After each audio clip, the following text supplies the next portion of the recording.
I didn't want to wake up and do it anymore. I was done. And the feelings got darker and darker and darker. And it wasn't until a very dear friend of mine came to me and said, there's something wrong. There's something different. And all of that energy that went into lying, hiding, and faking every day, I now had new energy, renewed energy to actually find a solution. This week on High Performance, author and inspirational speaker, Simon Sinek. I told the story to the head of sort of talent for BBC Sport because I wanted to be a sports presenter. And she said to me, these are the exact words, BBC Sport don't employ people like you. But now I'm like, why have I done it? Okay, so very, very few of us can clearly articulate why we do what we do. I don't mean to make money. I mean, what's your purpose? What's your cause? What's your belief? Why did you get out of bed this morning? I have a vision of a world in which the vast majority of people wake up every single morning inspired. But I don't think you can be high performance by yourself. I don't think it exists. They're either not as high performing as they think they are, or they are high performing, but at tremendous cost. So if we turn the lens onto yourself, how did you come to discover your why then? It's really hard when your friends say to you there's something wrong and you go, no, everything's fine. And then they let it go. The friends who truly, truly, truly love you are the ones who will lean into that tension and go, I got you. I love you. You're safe. Hey, it's Jake here. I just wanted to drop in, first of all, to say thank you to all of the new subscribers here on High Performance, but also to let you know that we have launched the High Performance app to get you closer to your own version of high performance. You can hear episodes before anyone else, you can listen totally ad-free, and you can also get exclusive content that you will not hear anywhere else. All you need to do is hit the link in the description for this video, and you can download the High Performance app. Enjoy. Simon, welcome to the show. Thanks for having me. We're very excited about this conversation. The first question for you is, how would you define high performance? I think high performance is more of a feeling than an accomplishment, right? I think high performance is being in flow. When I feel like I'm performing well, I'm actually having fun. No matter how difficult the work is, no matter how stressed I am, even if I work late, at the end of whatever I'm doing that day, I'll walk and go, that was fun. And so for me, high performance is probably this intersection where you like the thing that you're enjoying and the thing that, and you're being productive sort of collide. I think it's more of a feeling than it is a calculation. So what are the things that get you there? Well, as I said, fun is a big part of it for me. And the way that I make sure that it is fun is that there's a context for everything. So I'm very, very purpose-driven, cause-driven. I have a vision of a world that does not yet exist, a world in which the vast majority of people wake up every single morning inspired, feel safe wherever they are, and end the day fulfilled by the work that they do. And as long as whatever I'm doing is moving towards that, and I don't even care what it is, whatever I'm doing is working towards that, and I can either feel or measure that I'm working towards that, then I will much more easily find myself in that state. So for example, if I know something doesn't, so let me give you an example. Like if some company calls me and says, we'll offer you a ton of money to come and speak to our top 30 salespeople at a company that I don't really respect, that their culture is something that I wouldn't write about, but they just offer me a ton of money, to go do it, I will turn it down because the feeling of being there will feel like work.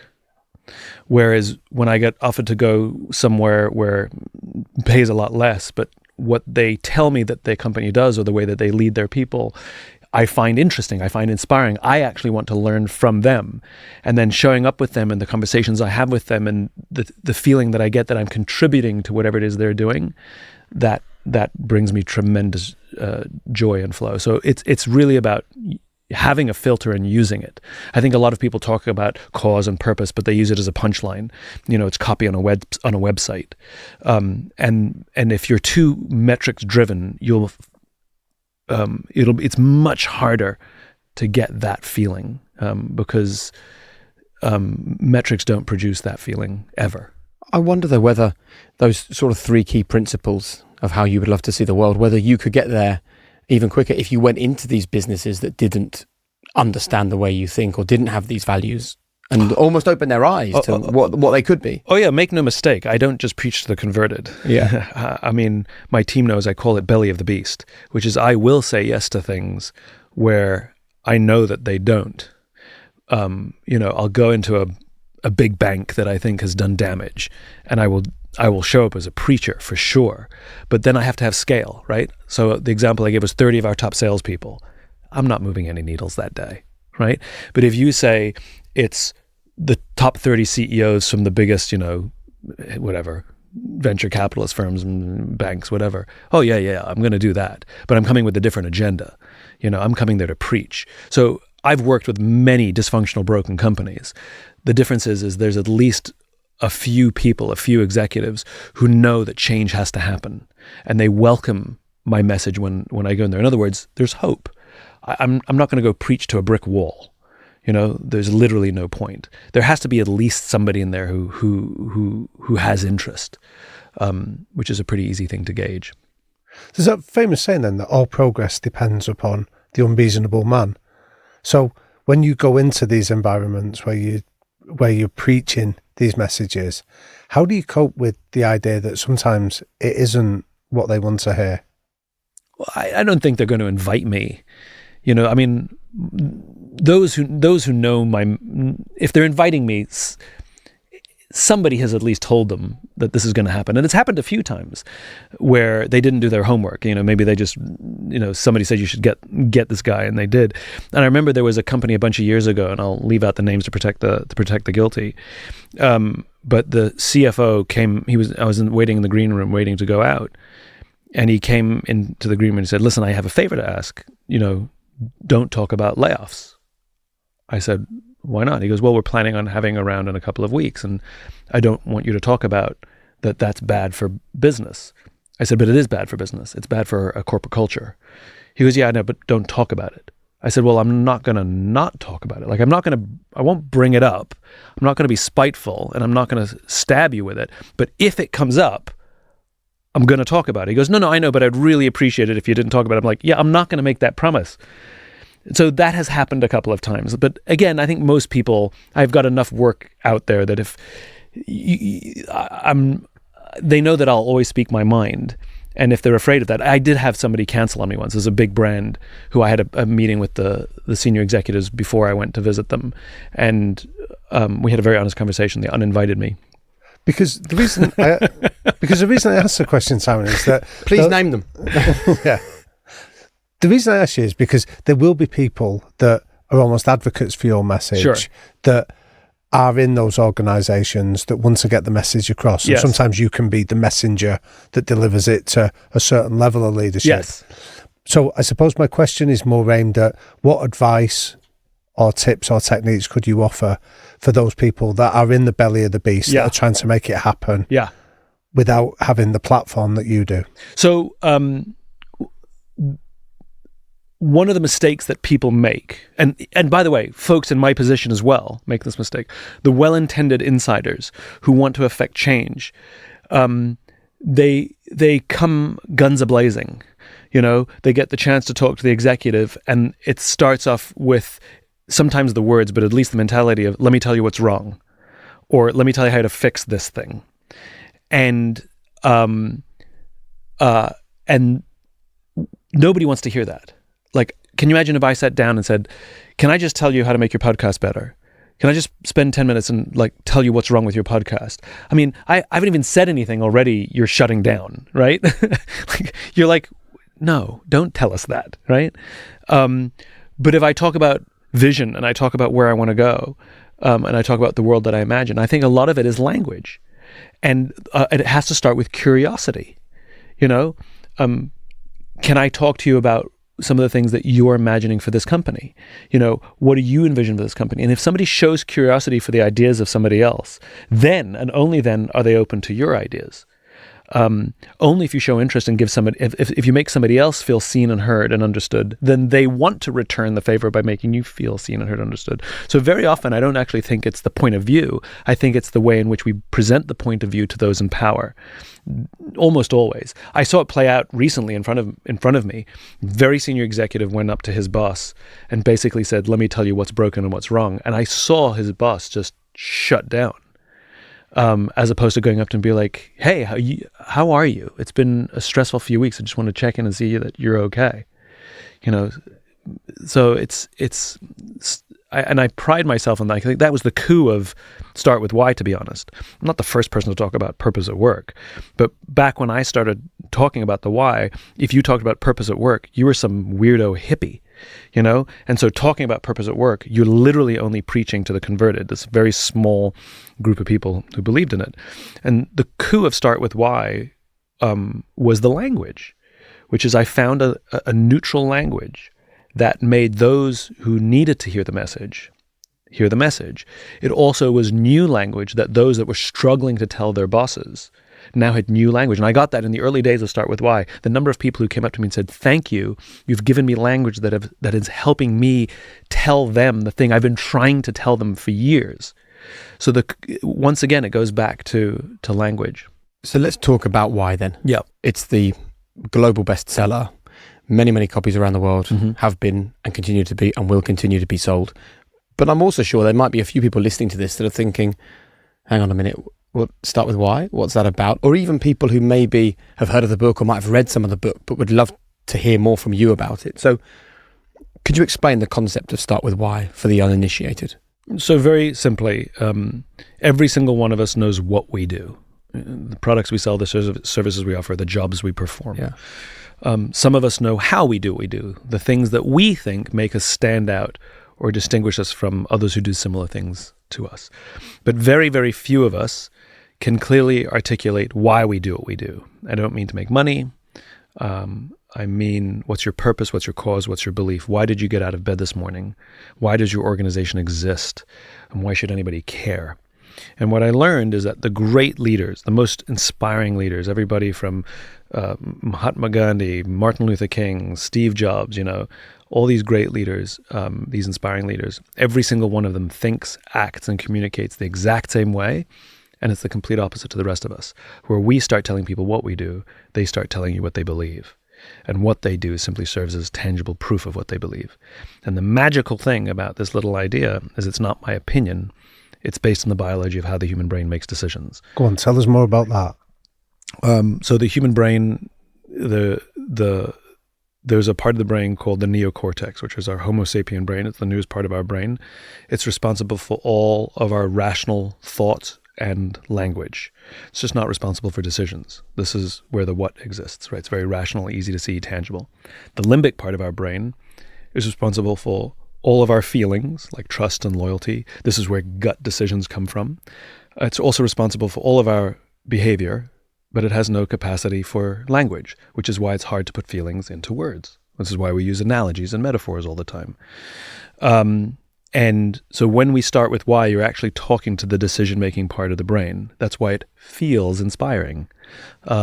This is why you light up or get goosebumps when you hear those kinds of messages, or you feel like somebody's talking directly to you, as opposed to describing a product which you can understand, and it's all very rational. And most people lead with the rational. They're trying to make a tangible or a rational case why you should or shouldn't do something or buy or not buy something. The great leaders inspire us to buy. And again, it's just the biology.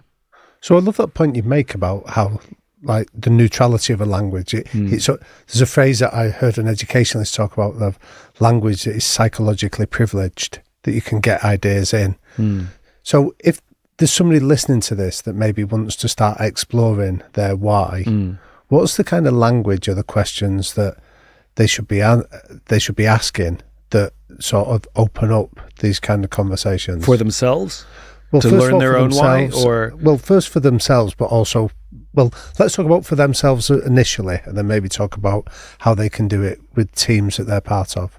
Sure. So to do it for yourself, to learn your own why, first of all, understand that a why is basically an origin story. It's where you come from. The the products of our upbringing. You know, the experiences you had growing up make you who you are, make me who I am. Your why is fully formed by your mid to late teens, and it doesn't change for the rest of your life. You have only one why. You are who you are. Now, whether you're living in balance with that is a different conversation. Whether you're making the decisions that are of high authenticity, and that's all that authenticity means. Authenticity means the things that I say and the things that I do reflect who I actually am. That's all it means. That's a different conversation. And so when you know your why, the ability to make those choices becomes a lot easier. You know, we've all had the feeling of flow and things like this, except it's a little bit like a roulette game. Like sometimes it happens and sometimes it doesn't. It's like I've done the same thing 1,000 times. How come it doesn't feel good anymore? So here's a fun way you can learn your why. It's called the friends exercise. Go and do this with a best friend. You know, do not do this with a spouse. Do not do this with a sibling. Do not do this with a parent. It doesn't work. Best friend. Somebody who loves you, who will be there for you. They'll pick up the phone at 3:00 in the morning and you would do the same for them. And ask them this simple question. Why are we friends? And they're going to look at you like you're nuts, because the part of the brain that controls that deep feeling of love and trust doesn't control language. It's a difficult question to answer. And so they'll say, I don't know. Of course they know. They just don't have the words for it. And so you actually stop asking the question why and you ask the question what. What specifically is it about me? Come on, what specifically is it about me that I know that you would be there for me no matter what? And they'll hem and they'll haw and they'll struggle, and you can't help them and you can't let anybody else help them. You have to let them go through the process. And they'll start describing you. I don't know, you're smart, you're loyal, I trust you, and you play devil's advocate. Good. That's the definition of a friend. You have that with lots of people. What specifically is it about me that I know you would be there for me no matter what? And again, they'll go through a few rounds of complaining and describing you. And eventually they'll quit and they'll start describing themselves. And this is what my friends said to me. They said, I don't know, Simon. All I know is that I can sit in a room with you. I don't even have to talk to you. And I feel inspired. And I got goosebumps. In fact, I'm getting them right now. It happens every time. Because what they did is they put the value that I have in the world into words. And I had the emotional response. And that's what will happen. Somebody will say something that you will either get goosebumps or you'll well up or something will happen. And that's when you know you've hit it. Because the thing that you give to the world, that you should be working to give to the world consistently, is the reason those people love you. It's the reason why you're not friends with everyone. And if you do this with multiple friends, the amazing thing is they will say very similar, if not the exact same thing, because that's the thing you give to the world. That is your why. It is the reason you get out of bed in the morning. It's a really fun exercise. With teams, it's slightly different. But even for companies, a why is still an origin story. You know, where the company came from, the founder's story is the why of the organization. For teams, it's a little different. In those cases, you want to tell specific stories that reflect why we love coming to work every day. Right? And by the way, you asked before, like, how do I communicate my why to other people? Just remember, I'm not smarter. I've just been doing this a lot longer. So I'm practiced, which is why I can sort of wax on about a vision or something like that. It's just because it's taken me many, many iterations to get it right. The easiest way to do it is to simply say to somebody, let me tell you why I love working here. Not like, love. You know, like is rational. I like my job. I like the people. I get paid well. I like my job. Love is emotional. It's like, the question is like, do you love your wife? Yes, I like her a lot. You know, it's a different standard, right? Yeah. Right? Love is a higher standard. So when you talk about what you love, it's profoundly different. I'll give you a silly example, actually one that comes from the book, which I haven't thought about in quite a long time. Trying to communicate your ideas to someone, whether it's selling a product, selling yourself in an interview, or just in a meeting with people, just you want people to quote unquote buy your ideas, right? It's the same as dating. I mean, think about it. You sit across a table from somebody and you hope to make the sale. You hope to make the deal, right? That's what you want. So let's make a dating analogy. Let's call him Brian, right? And we send Brian out on a date. And he sits down at the table with this girl that he was set up with. And this is how he starts the date. He goes, I'm incredibly rich. I'm very successful. I'm on TV a lot, which is great because I'm quite good looking. I know a lot of famous people, and I have a beautiful house. You should come by sometime. Now the question is, how well did that date go? Instinctively, we all know that was crap, right? But think about how people sell their ideas or how companies sell themselves. It's like, we're a very, very successful company. You may have seen our advertising on TV. We're very good at what we do. We have beautiful offices. You should come by and see them sometime. Well, if we know the date was crap, why would we think that would work any better? The answer is, it doesn't, right? Now let's send Brian back out again. And this time we'll arm him with his why. And we'll say he doesn't know his why, but he can answer specific questions about love, right? He can give specific examples. So he sits down again and he says, I absolutely love my work.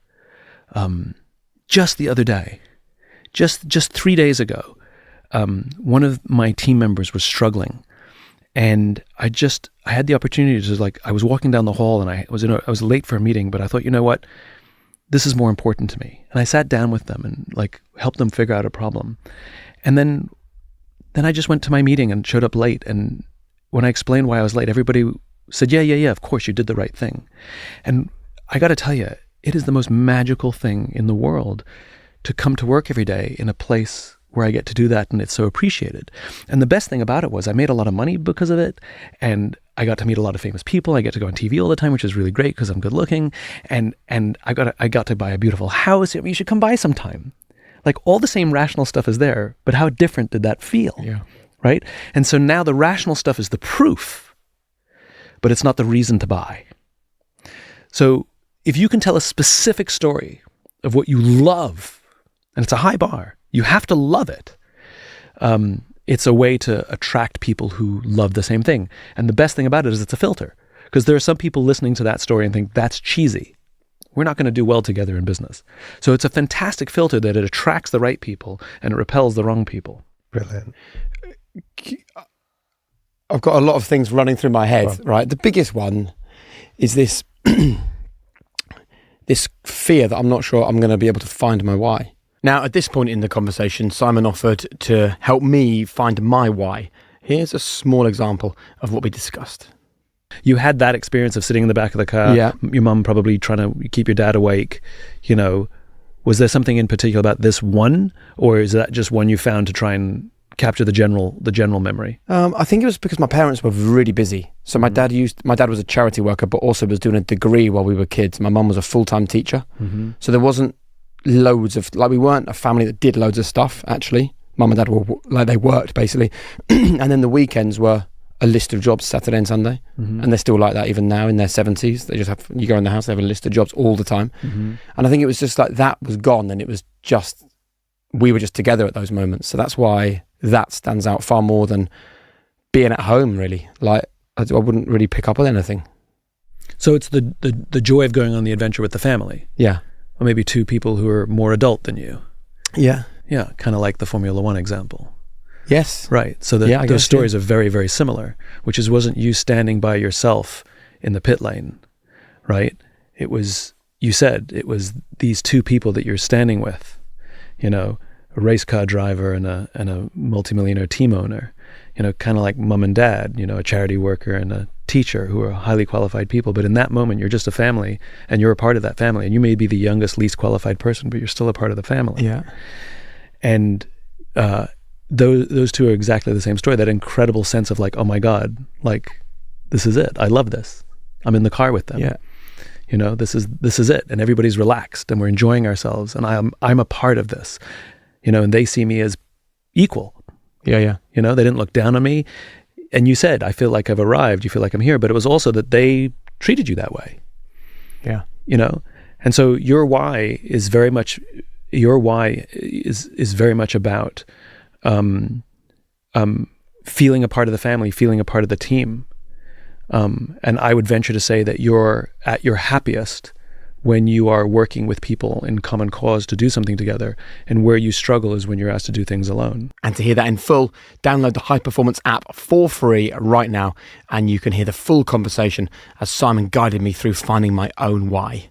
Right, back to the conversation. So if we turn the lens onto yourself, how did you come to discover your why then? So I reached a point in my career where I had fallen out of love with my work. Superficially, my life was good. You know, I owned my own business. We had amazing clients. We did amazing work. Doing what? What was? I had a marketing consultancy. Yeah. In New York, and I didn't want to wake up and do it anymore. I was done. And was that a sudden realization or a dawning one? I mean, you know, these things always feel sudden, but they've been, you know, that's a slow boiling frog until you realize the water's boiling. So the answer is, who knows? It showed up, you know? Like, how long does it take to feel depressed? I don't know. Yeah. And I was deeply embarrassed, feeling bad because I shouldn't. Look what I'm doing. Look at the things I'm getting to do. Like, I shouldn't be, you know, depressed or, you know, not want to go to work. And so I kept all those negative feelings to myself, which really is stupid.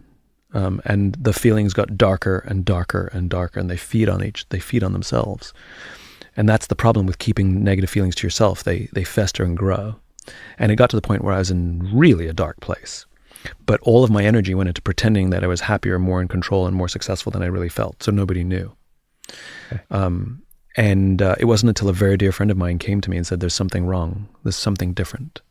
I don't know what it is, but something's off. And for whatever reason, I opened up and came clean. And it was cathartic. You know, it was a weight lifted off my shoulders. And all of that energy that went into lying, hiding, and faking every day, I now had new energy, renewed energy to actually find a solution.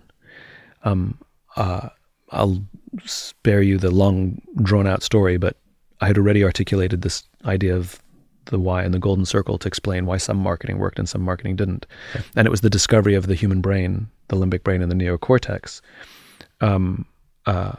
which I learned at a dinner party. I was sitting next to somebody who their dad was a neuroscientist. I mean, it was just like polite conversation, and like bells started going off. And I realized it didn't explain why marketing worked. It explained why people do what they do. And I realized this was my problem. I knew what I did. I knew how I did it, but I couldn't tell you why. That's what I needed to find. And I couldn't do it for myself. And so I brought in an outsider who had objectivity and took me through some sort of version of his process and mine. That really helped. But the more important thing was I figured out how to help my friends find their why. Sure. And that's what I started doing. I started helping my friends find their why. But there's an element of your story there, and thank you for sharing it, that I think takes courage to do that, whether it was that friend of yours that has just spotted that something is off with you, to ask you that, the courage to open up and be honest and be vulnerable with them is something that I think doesn't get referred to enough. Thank you, but I disagree. Because? I think my friend had the courage, not me. You know, I think it's really hard when your friends say to you there's something wrong and you go, no, everything's fine, and then they let it go. Or they're not even willing to say something's off. They just it's too uncomfortable. You know, we don't like discomfort.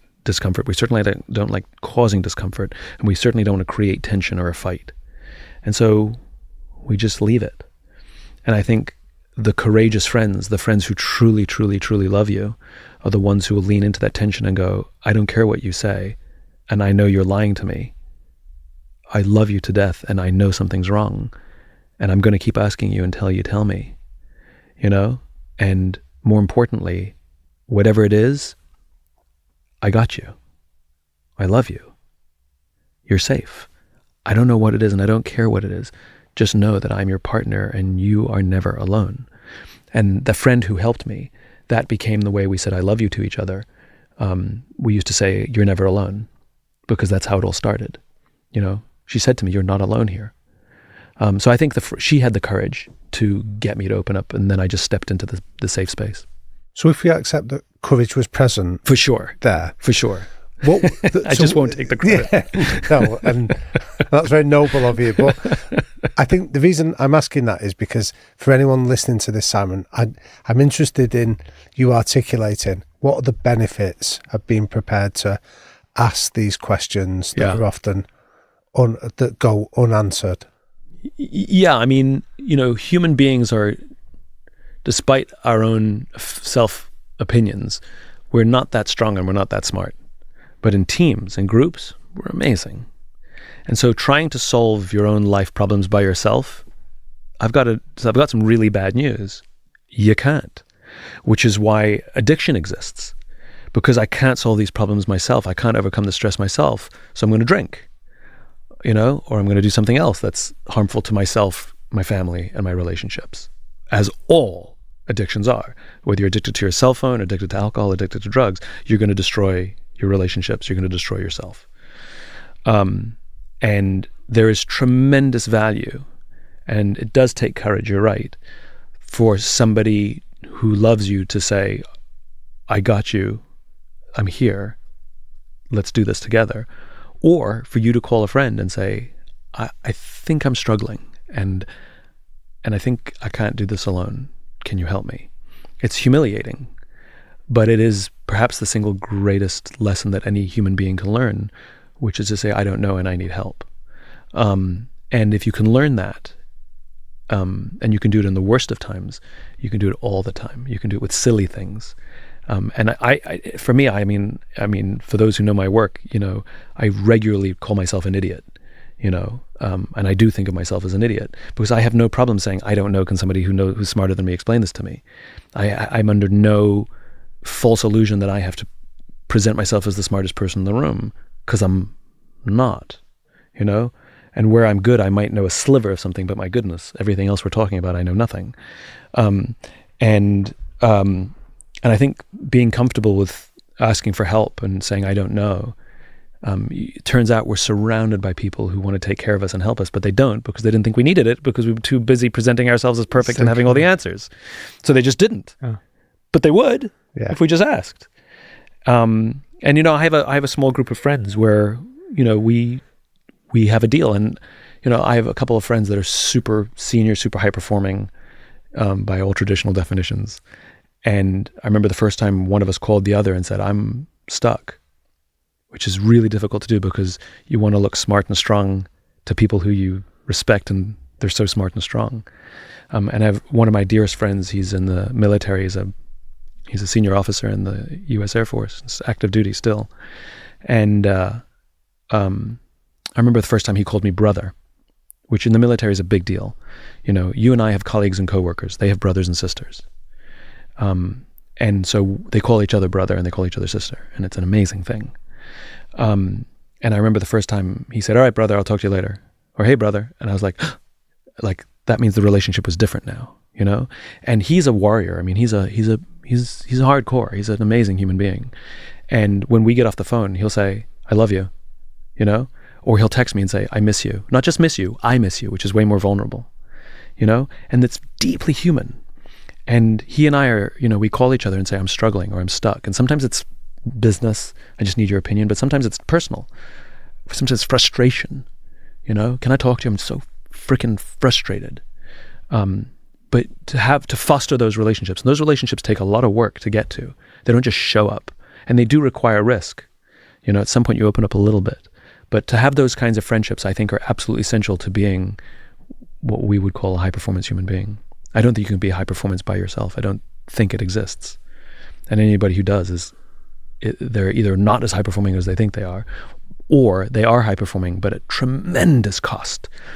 They're lonely. They need pills to start the day. They have other issues. They'll have health issues later in life. I think if you choose to be quote unquote high performing by yourself, it comes at a cost that I think is not worth it. And can I just applaud that message? Because I think, particularly for young people now, listening to podcasts, logging onto social media sites, Instagram, all these other things, we seem to laud the self-made success story, and everybody wants to tell us they did it on their own. Yeah. I think it's so good to hear this. Yeah. I heard this amazing story from Steven Spielberg where he said that he hears his name, he gets thank yous, like people thank him from the stage when they're receiving an Oscar, that he actually doesn't know and has never helped. But the people who he's actually helped don't thank him, because there's this fear that if I thank Steven Spielberg for helping me, that somehow it devalues the fact that I earned an Oscar, which of course is nonsense. It doesn't. Yep. But there's this deep-seated insecurity that I can't thank anybody or say that I got any help. that I'm the look how great I am. Yeah. And the reality is there's not a single person in the world made it without advice from someone, a favor from someone, a door open from someone, advice from someone, a shoulder to cry on from someone, someone to vent to, at the end of a difficult day, anybody. Maybe negative, like even, I don't know, people that cause problems in your life, bullies at school, like they're all collaborators. They're all collaborators. Because they've built your resilience, your understanding of human nature. And like, nothing's a solo journey in this world. And to thank people who really did thank you is, I think, humble. Yeah. Right? And anybody who presents themselves like they're the lone wolf that triumphed and won these awards and achieved this wealth and power and fortune or whatever it is, the joke is, we know you're lying. If you're a human being, I know you're a liar, right? So why not just come clean, and I'll actually think really highly of you. There'll be people listening to this now that think, man, this guy's got it together. He understands himself, he understands the world, he understands business, understands leadership. When you found your why, does it take away the doubt and the fear and the bad days and the insecurities? No, of course not. It helps me understand the times when things went well, why they went well. It helps me understand the times that things went badly, why they went badly. And it helps me make choices so that I put myself in a position of strength more often than not, right? So, for example, I hate the conversation about strengths and weaknesses. What are your strengths? What are your weaknesses? I think it's a stupid conversation because everything requires context, right? You don't have strengths or weaknesses. You have characteristics and attributes.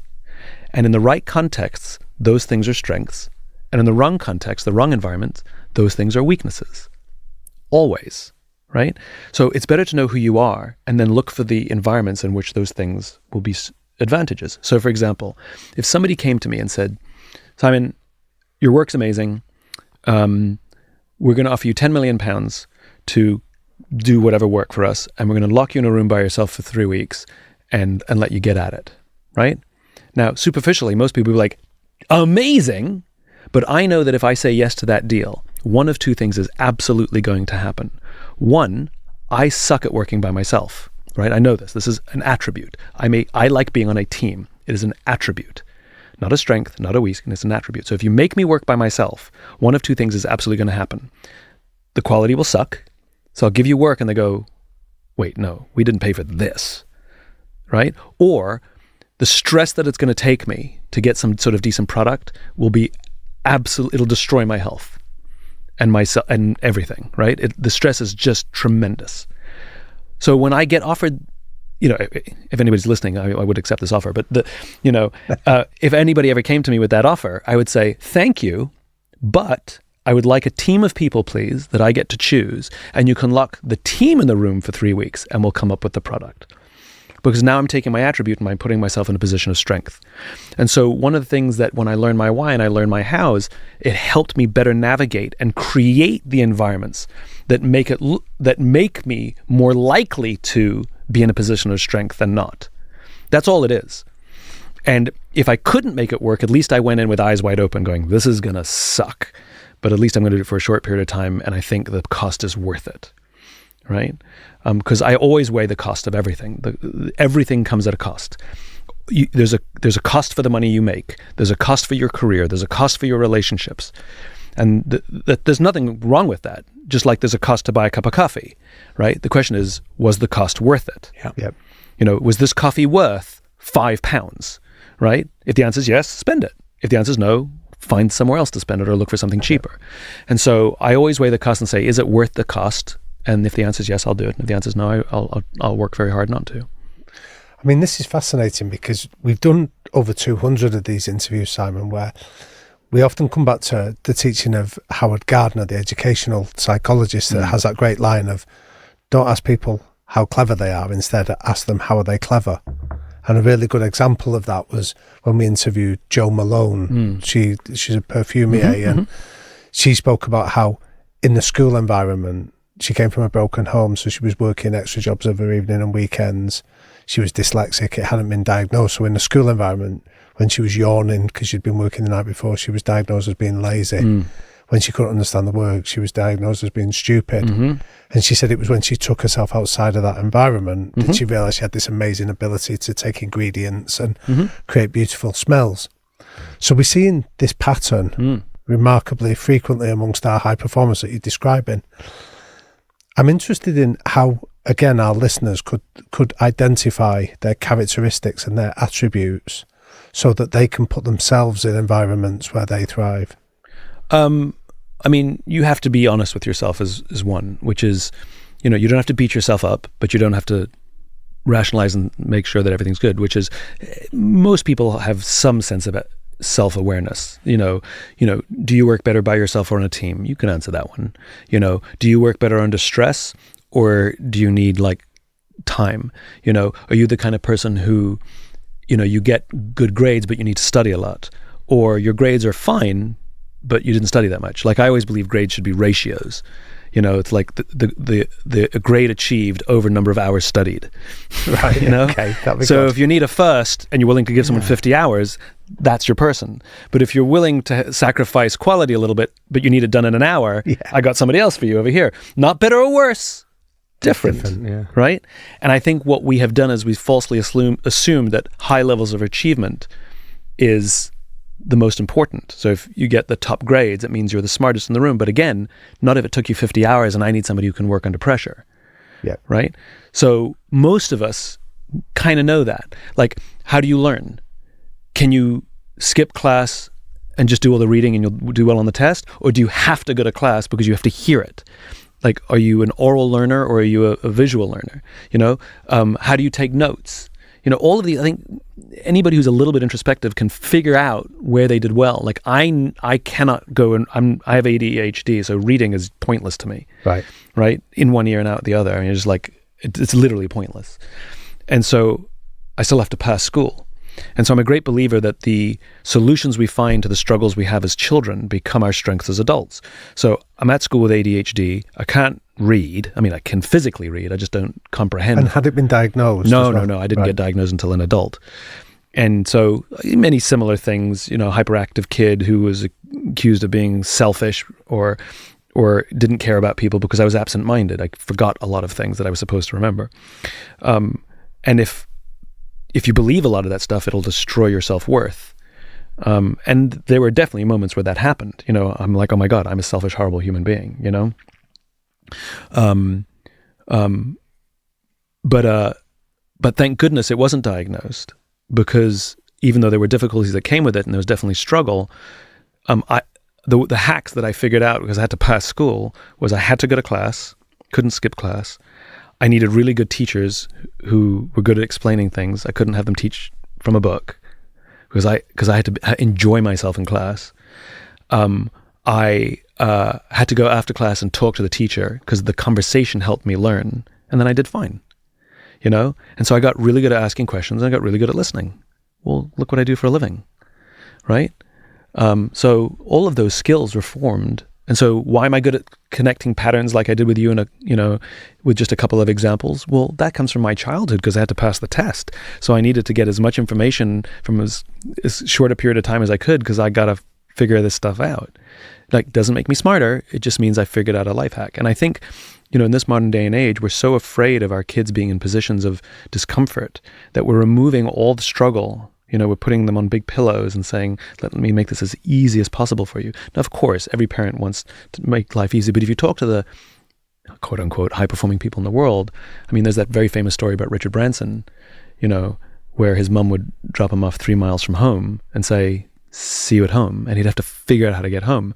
And she would always tell the funny story how this, whatever it was, half an hour, 20-minute walk would take him 3 hours because he kept stopping to look at all the flowers and look at all the bugs. And now you understand a guy with a tremendous ability to solve problems and with insatiable curiosity. Well, duh. Go look at how he was raised. And you talked about it in the bully at school. Adversity is the best teacher in the world. And if we over coddle and oversimplify and then we're not allowing people to learn who they are, what they're made of. And I'm not just talking grit. That's too obvious. I'm literally mean like the thing that makes you you. Yeah. And every single one of us, you talk to anybody who's what the world would consider high performing, assuming that they're healthy, they all overcame something. Every one of them. Elon Musk was horribly bullied, there's lots and lots of stories of ADHD and dyslexia and, tons of those in the entrepreneurial world, especially. We've had many on this podcast, people who've suffered huge physical injuries or childhood traumas, and this sort of sense of, post-traumatic growth is very common in the conversations that we have. And again, that's perspective, right? Yeah. Everyone will go through stress. Everyone will go through trauma, 100%. And trauma will have side effects. But it also, I believe the world is balanced. I believe the world is always balanced. Yes, there are costs, but there's also benefits. And so if you go through trauma, yes, there will be costs and there's also benefits. Go back and look at COVID and say, when people talk about lockdown and, this is what happened and how awful it was, and this is what, now ask yourself, and what was good? And I bet you can come up with an equal number because it's always balanced. Yeah. The question is, are you looking for it? And, I guess maybe because of, just natural disposition or just learned, who knows, but my natural disposition is to look for the benefits. I acknowledge the costs, but I look for the benefits. Can we please talk about leadership? You reeled off a few names about half an hour ago. Why were those names in your mind? Why are those considered good leaders by you? All of them outlived their own lives. Meaning that we've forgotten a lot of the people who may have accomplished great things along the way, but for some reason we remember them. And they weren't the only ones doing it. They weren't the ones leading their organizations or their movements. They certainly weren't the first, but there was something about them that sort of inspired people to believe in something bigger than themselves. I mean, when Steve Jobs dies, here's a multi-billionaire who lives a lifestyle that none of us can relate to. And we laid flowers at an apple shop after he died. What? Right? That's ridiculous. But the only reason we did that is because for some reason we connected with what he stood for. He made a certain group of people feel seen and heard in a way that others didn't. And the fact that he ran a tech company, that was what he did. But why he did it was something quite different. There's a reason why young people and creative people are attracted to that, because he was a rebel. He was an iconoclast. He stood against the status quo. He and Steve Wozniak. And that's what creative people and young people like to do. Yeah. It's not an accident. So yeah, all of them outlived their, sort of lived lives that lived on beyond them. Yeah. So how can we? And by the way, just as an aside, every one of us has a deceased grandparent, a friend who has passed, who we continue to invoke their names to this day. Yeah. And so you don't have to have led a big company or a social movement to have had an impact on people's lives where they will literally tell your story and carry your name for the rest of your life. My grandfather was extremely important to me. And his name shows up in funny places. I use his name as passwords and, things like that. So why was he so significant for you then? So he was completely unique. I mean, he was a complete weirdo. And he sort of, very few people got him. But I saw a side of him and he sort of opened up to me in a way that he didn't open up to other people. And he basically showed me that you have permission to be your own weirdo self, even if other people won't get you. How did he do that? He just didn't give a shit what people thought about him. He just cared zero. I remember I was a little kid and there was a politician on TV saying something or other. And my grandfather just we were watching the news, and my grandfather goes, "I'm not voting for him." And I said, "You don't like his policies?" And my grandfather says, "I don't like his hair." I said, "You can't not vote for somebody because you don't like their hair." And he said, "I can not vote for somebody for any reason I want." And I was like, yeah, I guess. And he just did his own thing. And, he wasn't the most, some people loved him and some people didn't. And he definitely drove my grandmother nuts. But he just did it his way. Do you care what people think of you? I care. So I made a deal with myself a long time ago that if somebody doesn't like me, because basically, if you want to achieve anything in this world, you have to get used to the idea that not everybody's going to like you. Like, you just have to get used to that. And if you want everybody to like you, and that's inconsistent with making an impact of any sorts, it just doesn't work that way. But I made a deal with myself that if people didn't like me because they disagreed with me, I was okay with that. And if people didn't like me because they were intimidated by something I said or did, or I was okay with that. But if somebody that I respected didn't like me, I have a problem, and that I have to take accountability for, and I'm doing something wrong. And that's sort of the deal I made with myself. And so that goes to this day, you know, like, so if I have friends who won't read the reviews of their books, or won't read them, and I go read them because I find it, because if they're helpful, I want to know. Yeah. So if there's a critical review that explains in a really neat, nicely organized way that where one of the things I wrote faltered or didn't work, I actually like, yeah, that's a good point. That's a good point they're making. I'll take that one, you know. Whereas somebody just calls me an idiot or a Neanderthal, like somebody literally called me an idiot. I'm like, what am I supposed to do with that? Like, this is the worst book I've ever read. I'm like, okay, compared to what? Like, I don't know. That's not helpful to me. Give me something helpful, you know. So bad reviews or bad criticism, like, again, if it's helpful, I really welcome it. But if you're just throwing stones, I actually don't know what to do with it. Yeah. So tell us the best piece of feedback you've had then, if we talk about you as a writer, so we get specific. Because your work is invoked and will outlive you. Yeah. You know, the impact is significant across the globe. So I'm interested, how did you get there, and what was the best piece of feedback that's allowed you to be able to write so succinctly and powerfully?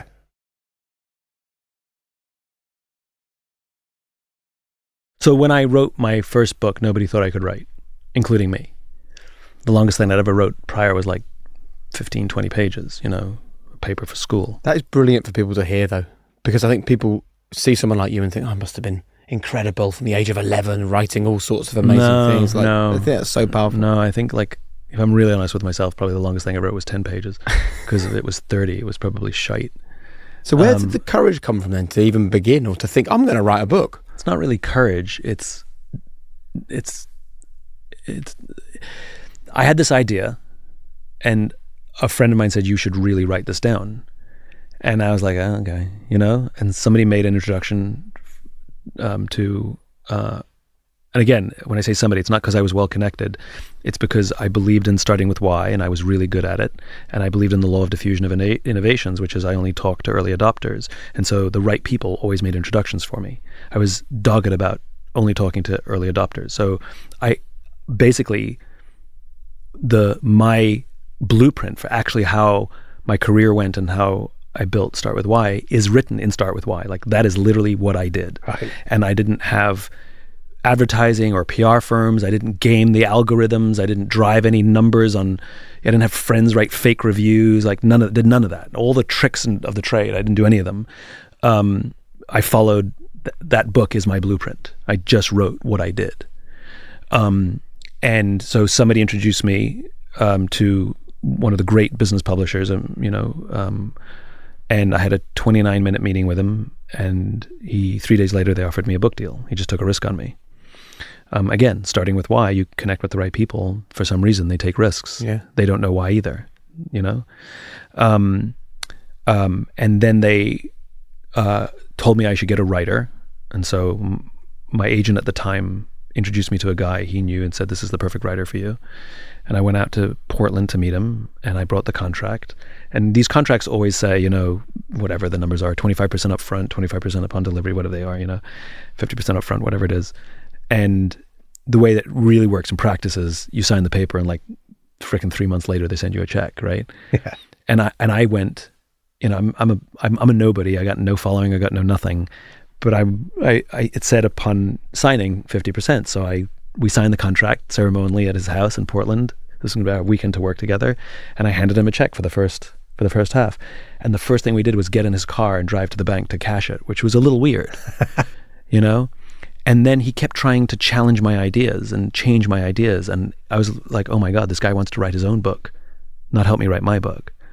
And he was very difficult and sort of kept shooting down my ideas. And remember, when I wrote Start With Why, I'd already been out there talking about it for 2.5 years. Like, I knew my stuff. And I went back to my hotel room that night, and I'm like, this is not going to work. And I called him up and I fired him. I said, listen, hey, I don't think you and I are a good connection. And he started screaming and yelling at me. I will mention that before I called him, I called the bank and stopped the check. Of course. Yeah. And I told him that. I said, just so you know, I've stopped the check, And he started screaming, yelling at me and threatening to sue me and all of this stuff. And the good news is all contracts, if you haven't done anything, there's no damage done. I'm not in breach because he hasn't done anything yet, All contracts have a little cooling off period.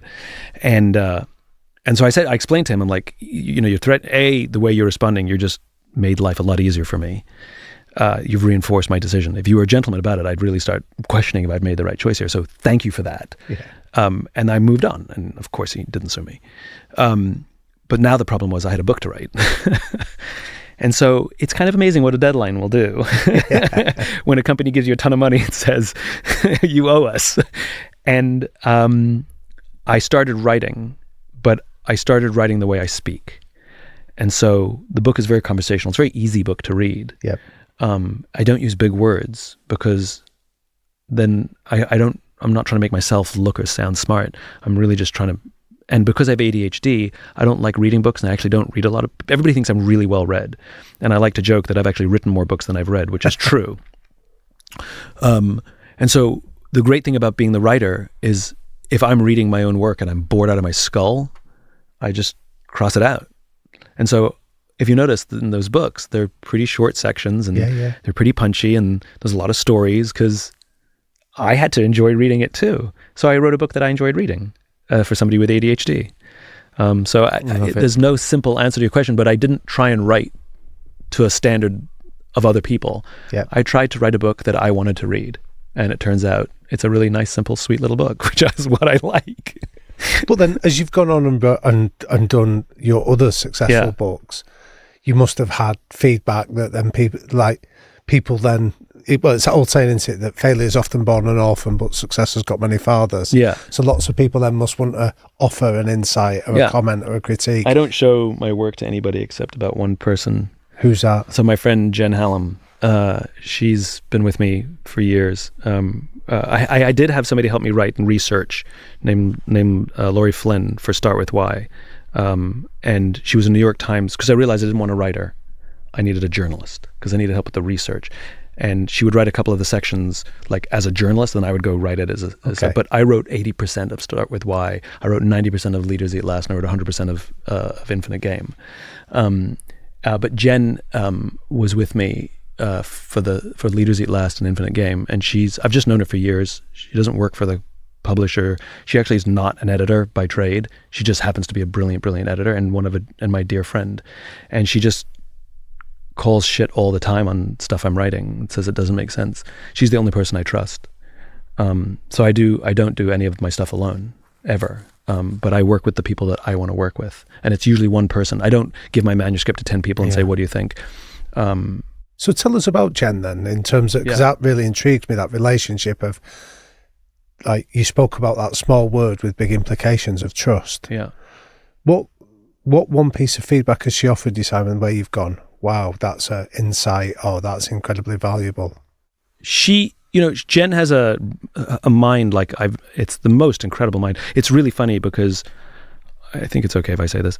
She is diagnosed with OCD. Not like, oh, I'm obsessive. Like, no, she's diagnosed. Like, she has OCD. She takes her meds.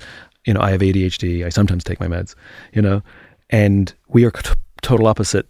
Like the things that relax her freak me out, and things that relax me freak her out. It's kind of really funny.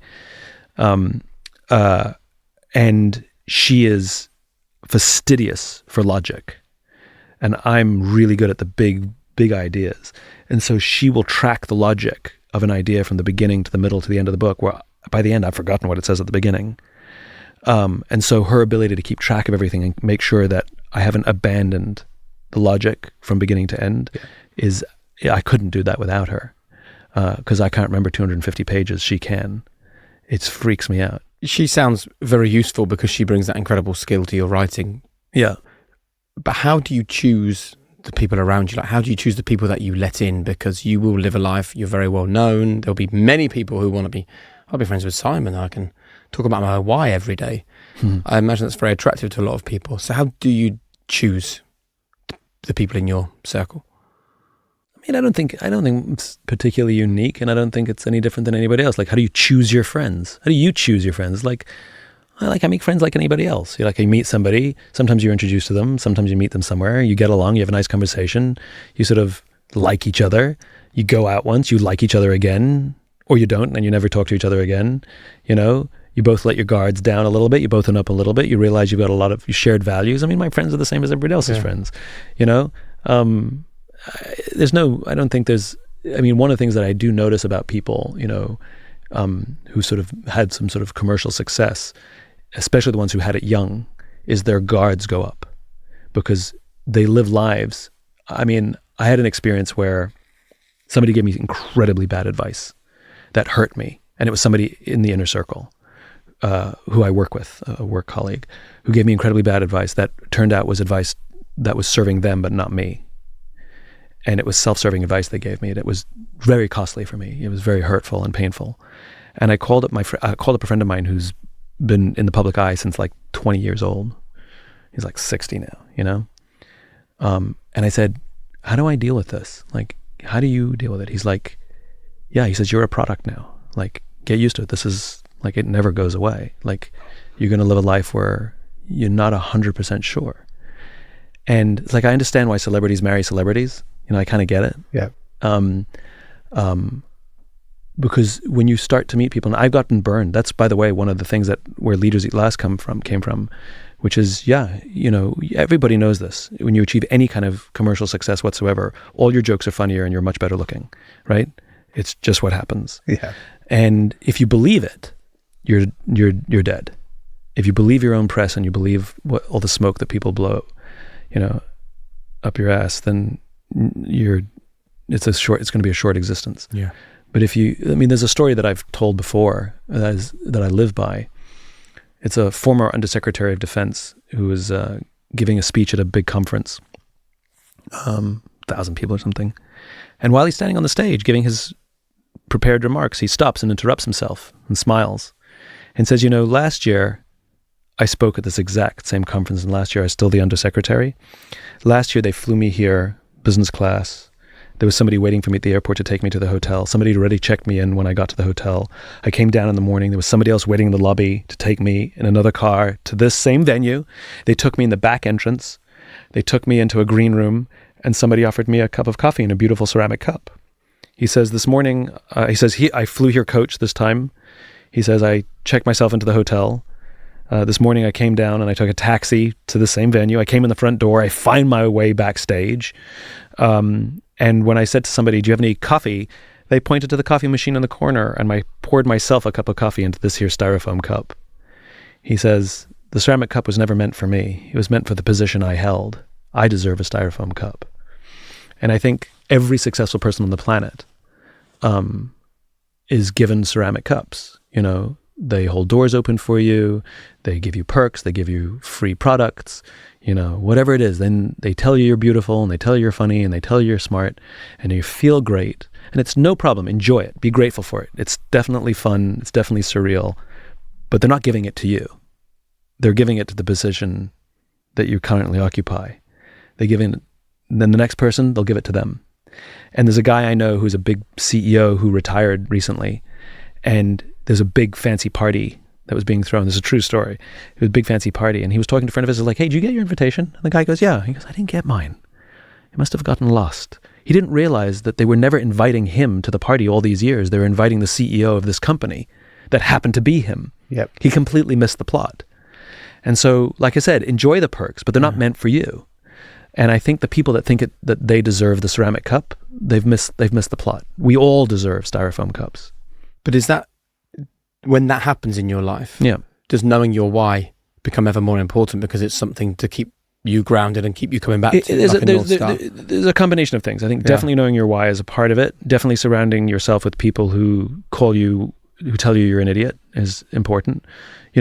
My sister is the first person to be like, get over yourself, Sure. Yeah. I mean, I can't get away with anything, which is correct, she's known me her whole life. I'm older, so I've got a couple years on her.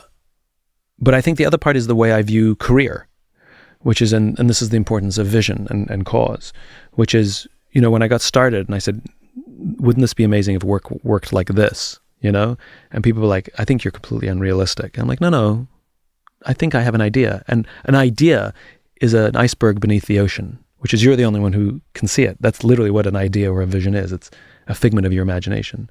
And if you do some work that brings that idea some tangibility, some life, I gave a talk, I wrote a book, whatever it was, I did some consulting, whatever it was, that just added a little bit of tangibility. That's like a little bit of iceberg popping up, so that a few people will be like, oh, I see what you're talking about now. And so throughout my whole career, somebody would be like, hey, nice job. I'd be like, tip of the iceberg. And then as my career progressed, did more things, more iceberg, and people are like, oh, it's amazing what you've achieved. They're only looking above the ocean. Yeah. I'm still looking beneath the ocean. And I would always go, oh, tip of the iceberg. And to this day, if you, no matter what compliments you'll pay me, I'll be grateful and I say thank you. But what's going through my mind is tip of the iceberg. And so I'm humbled by the tremendous amount of work that is still yet to be done. And what reminds me of, what keeps me going is sort of like the original founders of the women's suffrage movement in the United States. Every single one of them had died of natural causes before the first woman voted. Right? Now, I'm sure they would have loved to have lived to see a woman vote, but I can guarantee you that they died proud and with smiles on their faces, knowing that they had built a momentum that other people could see what they imagined beneath the ocean and would carry the torch without them. And that's sort of what I live for. I live for the desire to spread a message in a way that I can die with confidence that other people will carry the torch without me. And, I look at somebody like Oprah, and as remarkable as she is, and she put her face on every cover of every magazine.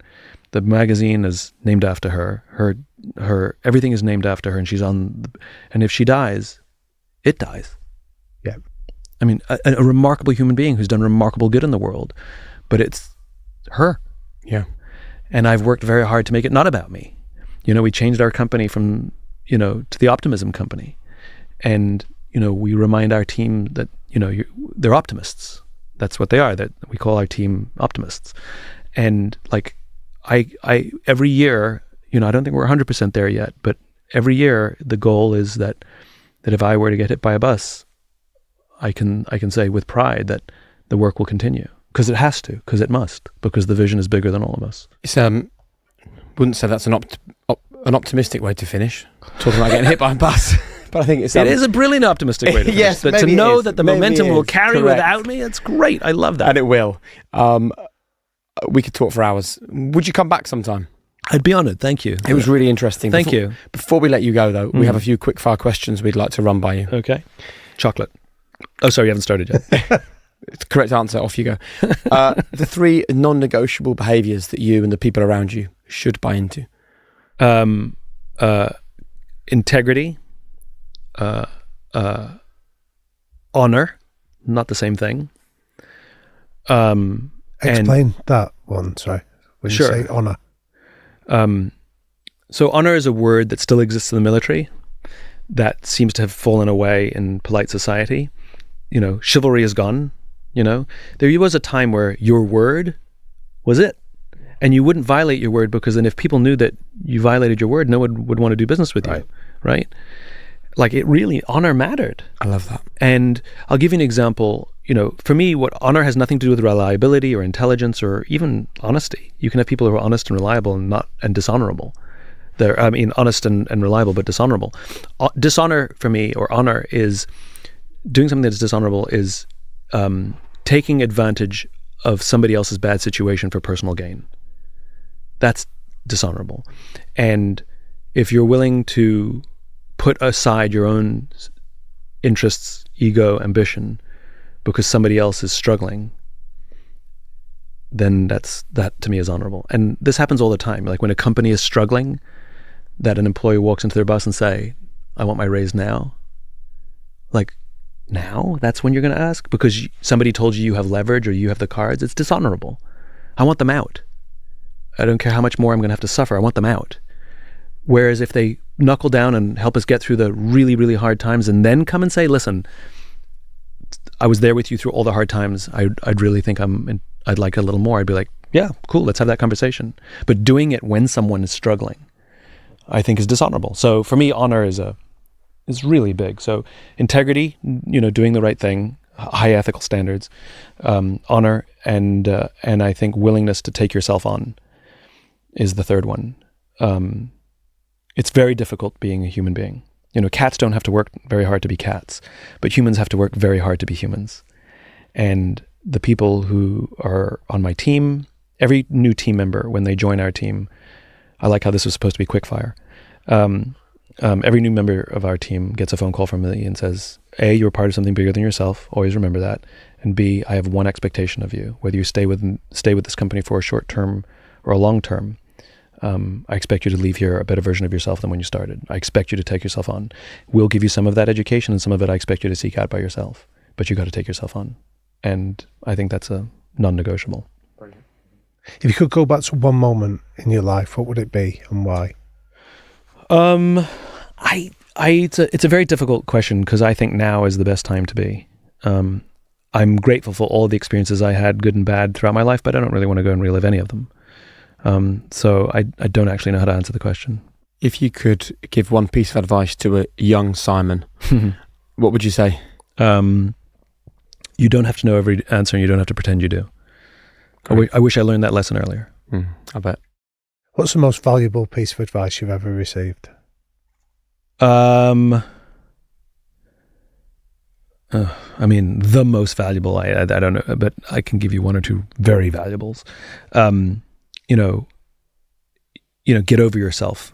When I'm complaining about something and somebody leans over and just get over yourself. Like, that's your sister. I think that is, and sometimes I'll catch myself doing it to myself. Like, I'm whining about something. I'm like, get over yourself. I think that's way up there. Another one that I got that I live by. I was young in a big company, and the senior client came in, and my job was, I got to be in the senior meeting with all the senior people from my company and the senior people from the client, and my job was to work the PowerPoint. Like, that was my job, and I just had to make it go next. But I worked on the account every day, so sometimes they were talking about something, and because I was in the weeds and they weren't, I would offer up some answers, not because I was trying to impress anybody, it's just because I actually knew what was going on and they didn't. And at the end of the meeting, this woman who was like my work mom, she was one of the senior partners of the company, she put her arm around me as we walked out the door, and she looked at me and she goes, 3/4 of an answer is better than an answer and a half.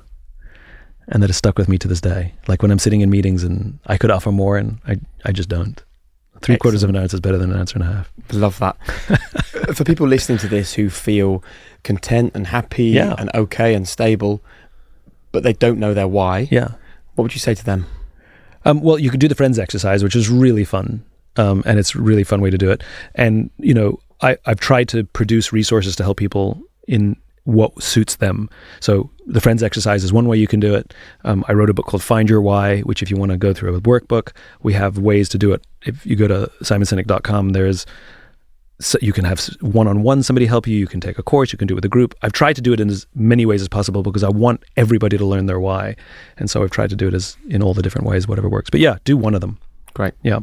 And the final question, Simon, is what's your one golden rule for anyone seeking to live a high-performance life? It's the golden rule is it has to be for the benefit of others. High performance for the benefit of yourself, I don't really know what that means, because at some point, I want to make £1 million, I want to make £2 million. Like, you're going to keep just moving the goal lines, and it'll feel like a treadmill. At some point, you're going to crash. It's going to happen. But when you live a high performance life for the benefit of others, it's infinite. You can do it forever, and it's rewarding till the day you die. Simon, thank you so much for coming on High Performance. Thanks so much for having me. This is really, really a wonderful conversation. Thank you. It's been a privilege. Thank you. Thank you very much. Really enjoyed it. Really.